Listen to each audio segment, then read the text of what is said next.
Hello students, आज हम पढ़ने वाले हैं एक नई पोएम। उस पोएम का नाम है हमारी नाव चली। पोएम नंबर 4 हमारी नाव चली पोएम है। इस पोएम के अंदर एक छोटा सा बच्चा है जो सिर्फ एक टहनी यानी एक लकड़ी जो होती है छोटी जी, तो एक डाल अंदर पानी में फेंकी उसने, और एक डाल फेंकने से क्या उसको दिमाग में सूझी कि पूरे के पूरे उसने नाव बनाने की प्रेरणा दे दी। प्रेरणा यानी हमें सुझाव दे दिया नाव बनाने। तो चलो देखो कि किस तरह से ये प्रेरणा हमें मिली एक नाव बनाने की। तो देखिए हम इस पोएम के अंदर। Okay, let's start. आओ भैया तुम्हें सुनाए सुंदर एक कहानी, मगर नहीं राजा रानी की पर है बहुत पुरानी। आओ भैया तुम्हें सुनाए सुंदर एक कहानी, एक सुंदर सी कहानी सुनाते।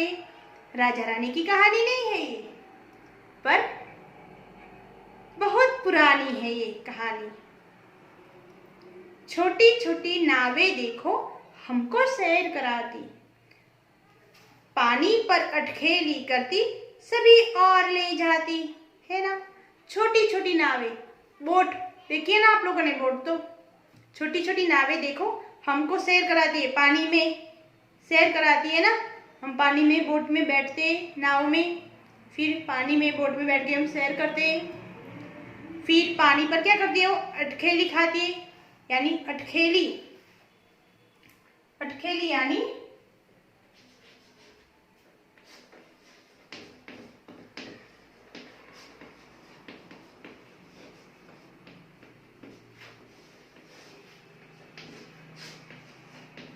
अटखेली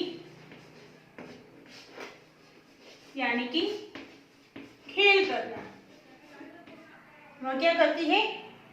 खेल करती है। अटखेली यानी कि खेल करती है। कैसे पानी में डोलक ऐसे डोलती है ना, और कितने ऐसे ऐसे चलती है, खेल करती करती सभी और ले जाती है, हमें सभी और लेके जाती है। जहां हम चाहे वहां पे वो लेके जाती है हमें पानी में।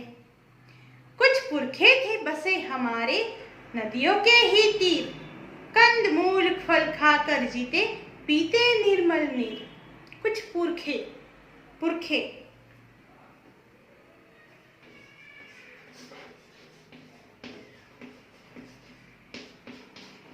यानी पूर्वज। पुरखे यानी कि पूर्वज, जो हमारे पापा के पापा के पापा के पापा ऐसे होते हैं ना, दादा दादा दादा दादा, तो ऐसे वो पूर्वज होते हैं। तो ऐसे हमारे कुछ पुरखे बसे, हमारे पूर्वज थे कहाँ? नदियों के ही तीर यानी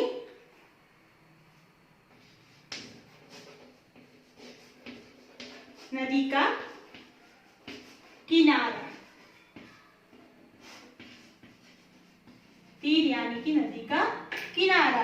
कुछ पुरखे थे यानी कि हमारे जो पूर्वज लोग थे, तो वो कहाँ पे बसे हुए थे? नदी के तीर पे, यानी नदी के किनारे पे। जहाँ नदी है उसके पास में, नदी के पास में घर बांध के रहते हैं ना, तो वैसे ही हमारे कुछ पुरखे वहां पे रहते थे। बहुत सारे, जैसे आदि मानव की बात करें तो, है ना, कैसे जीते थे वो। उसके थोड़े आगे आगे थोड़ा थोड़ा ऐसे सुधार आता गया, है ना। फिर बाद में खेती की शोध की। खेती में पका के वो जो नदी के किनारे जो रहते थे, फिर क्या हुआ, वो क्या खाते? कंद मूल जो जमीन के अंदर होते है ना, तो ऐसे कंद मूल खाते, जैसे प्याज है, फिर आलू है, शकरकंद है ना, वैसे वो सब वैसे खाते, मूली वैसा सब खाते थे। फल, जो पेड़ के ऊपर फल उगते तो वो सारे ऐसे फल खाते। तो ऐसे ही करते, कंद मूल है जमीन में से उगते वो खाने का, फल जो पेड़ पे उगे वो खाने का, और एकदम निर्मल नीर जो नदी में जो बहता हुआ पानी होता है ना, वो पानी पीते। हमारे जैसे घर में नल नहीं होता था कि नल में पानी आए भर के रखे और वो पानी पिए, या आरओ से पानी आए हम भर के पिए, ऐसा पहले ऐसा कुछ नहीं था। सीधा नदी में से बहता हुआ पानी वो ही पीते। और जो नदी का सीधा जो बहता हुआ पानी होता है ना, वो एकदम क्लीन वाटर होता है। बहता हुआ पानी बहुत क्लीन होता है। तो ऐसे ही वो निर्मल, निर्मल यानी साफ, नीर यानी जल।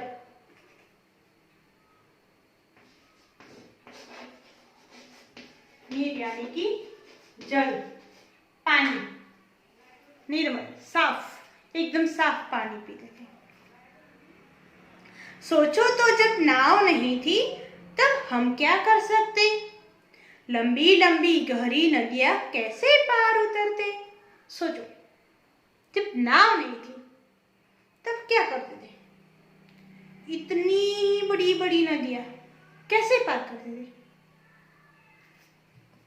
लड़के खेला करते थे नित बैठ नदी किनारे, तैर कभी कुछ पार उतरते, कुछ रहते मन मारे। देखो, जो लड़के लोग थे वो नदी के किनारे खेलते थे। मजा आता है नदी किनारे खेलने में, है ना? हाँ, तो वो सब नदी के किनारे खेलते थे। पर कुछ लोग जिनको तैरना आता है, स्विमिंग, जिसको स्विमिंग आती है, तैरना, वो लोग पानी में तैरते। पर जिसको नहीं आती वो क्या करते थे? वो बेचारे उदास होकर उनको देखते रहते, अपने मन को मार के बैठे रहते, बस उनको देखो। और अंदर से उदास भी होते ना, हाँ हमें तैरना नहीं आता, काश आता तो कितना अच्छा होता, हम भी ऐसे तैरते, है ना? तो मन को मारकर फिर रहना पड़ता है उनको। एक खिलाड़ी लड़का आया, लिए पेड़ की टहनी, जोर लगा पानी में फेंकी, रही तैरती टहनी। फिर एक खिलाड़ी लड़का आया जो शैतान था, बहुत मस्तीखोर होता है ना, वैसे। तो ऐसा एक शैतान लड़का था। वो लड़का आया और इसने जोर से लकड़ी, टहनी यानी पेड़ की शाखा, डाल, उसको जोर से फेंकी। तो फिर क्या हुआ अचंबा सबको बेहद, टहनी जरा न डूबी।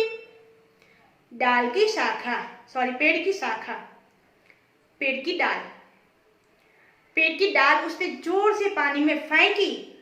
हुआ अचंभा, शॉक्ड हो गए सब देख के, अरे ये तो डूबी ही नहीं, तैर रही है पानी में। इधर उधर मंडराती जाती, यह थी उसकी खूबी।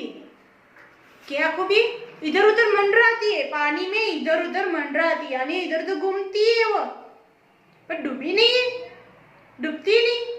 ये उसकी खूबी थी, इसका एक गुण था, इसकी बड़ी बात थी कि वो डूबती नहीं है, इधर उधर घूमती है पर नहीं डूबती।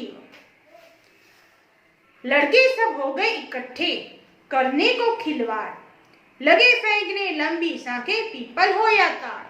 फिर सारे लड़के इकट्ठे हो गए, सारे लड़के आए, फिर करने को खिलवाड़, वो भी मस्ती करने लगे, खेलने, उनको तो खेल में जाता। लगे फेंकने लंबी शाखें, फिर लंबी लंबी डाली लेके, वो पेड़ की डाली लेके फेंकते रहे पानी में, पीपल का हो या कोई भी हो, सारे अंदर फेंकते रहे हो। वे सबके सब रहे तैरते, और एक भी नहीं डूबती, सारे तैर रहे हैं। वे सबके सब रहे तैरते, बड़ी मौज से बहते, सारे तैरती है और बड़ी मौज से मस्ती से वो अंदर बहती है, डूबती नहीं है। लड़के उनको देख खुशी से आपे में क्या रहते, और ये लड़के तो सब देख के और खुश हो गए।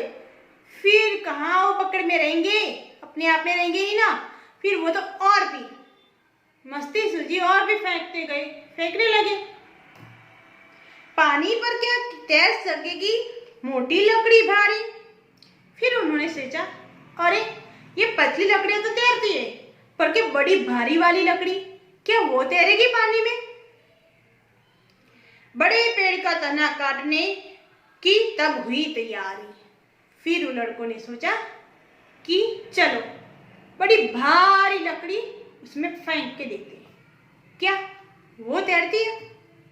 तो फिर वह सब काटने, पेड़ का तना काटने में लग गए। भारी वाली लकड़ी निकालनी है, देखना है डूबती है कि तैरती है। रहा तैरता बड़ी शान से बड़े पेड़ का लट्ठा। अरे बड़े पेड़ का लट्ठा, इतना बड़ा पेड़ का, देखो आपको पिक्चर में दिख ही रहा है यहाँ पे, ये इतने बड़े पेड़ का लट्ठा है, कितना बड़ा मोटा, अंदर फेंका पानी में, पर ये क्या, ये भी तैर रहा है, ये भी नहीं डूबा। इतनी शान से बड़े पेड़ का लट्ठा, उसके बाद गया तैराया बड़े तने का गट्ठा, फिर बड़े उससे भी बड़ा गट्ठा उसमें डाला। बनने लगी तभी से नावें छोटी बड़ी हमारी। फिर पता चला एक लड़के ने एक टहनी इसमें फेंकी और इसको देख के शॉक्ड हो गए। फिर सारे बच्चे को ये सब देखा, सारे बच्चे ने ऐसे उससे बड़ी ली, फिर उससे बड़ी ली, फिर तो बड़ा सा गट्ठा लिया। चलो देखिए ये तैरती है कि डूबती है। देखा, एक मस्ती मस्ती में भी कितना बड़ा काम कर दिया इन्होंने, पूरी नाव बनाने की प्रेरणा दे दी हमें, है ना। बनने लगी तभी से नावें, फिर तभी से ही ये नावें बनने लगी है, छोटी बड़ी हमारी। पानी से क्यों कर डर रखता, विजय हुई थी भारी। अब फिर पानी से डर कैसा, इतनी बड़ी विजय जो प्राप्त की है ना, एक नाव बनाने का, है ना। अब बैठो आराम से नाव में और घूमो, पानी की सैर करो, है ना। सागर हमने जीत लिया है। अरे हमने तो बड़ा सा सागर को जीत लिया है, हम बड़े सागर में भी अब तैर सकते हैं, है ना, चला सकते हैं ना अपनी नाव। छूट गया डर सारा, अब तो कोई डर ही नहीं है, सारा डर छूट गया है, अब कोई डर नहीं है। हम आराम से बड़े बड़े सागर में भी अब जा सकते हैं। चले चीरता उसकी छाती बड़ा जहाज हमारा। इतने बड़े बड़े जहाज अब तो बने हैं, कितने बड़े बड़े जहाज समुद्र में घूमते, है ना। ऐसे जैसे सागर की छाती चीरते हुए निकलता है, देखा है ना आपने किस तरह से वो निकलता है छून करके, है ना। अगर नहीं वह छोटा लड़का टहनी को तैराता, बनती कैसे ये नौकाएं, क्या जहाज बन पाता। सोचो, अगर वो लड़का एक टहनी को नहीं तैराता, उसने टहनी फेंकी नहीं होती और इसने ये नहीं किया होता, तो दिमाग में आता ही कैसे ये नाव बनाने का, है ना। तो एक लड़के ने एक टहनी फेंकी और इससे हमें इतनी बड़ी प्रेरणा मिली नाव बनाने की, और फिर इसके बाद बड़ी नावें बनी, फिर बड़ा सा जहाज बना। तो फिर अब इस जहाज से हम कितना सारा काम कर सकते हैं। समुद्र में जहाज, एक कंट्री से दूसरी कंट्री में जाओ, फिर माल सप्लाई करो, कितना सारा काम होता है। हम भी जा सकते हैं जहाज में बैठ के कहीं, बहुत सारा काम इसने कर दिया है। पानी में जाना इतना आसान कर दिया है हमारे लिए, वरना सोचो अब तक ये इसने किया ही नहीं होता, तो पानी में हम कैसे जाते, नदी पार कैसे करते, है ना।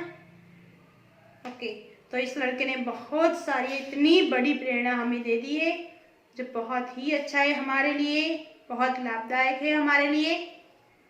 ओके, अच्छी है ना ये पोएम। हाँ, आप इसका बहुत अच्छे से अभ्यास करेंगे। ओके, और सब कुछ अपनी नोटबुक और टेक्स्ट बुक में जो भी लिखना है बहुत ही अच्छे से आप इसको लिख देंगे, ठीक है। Thank you.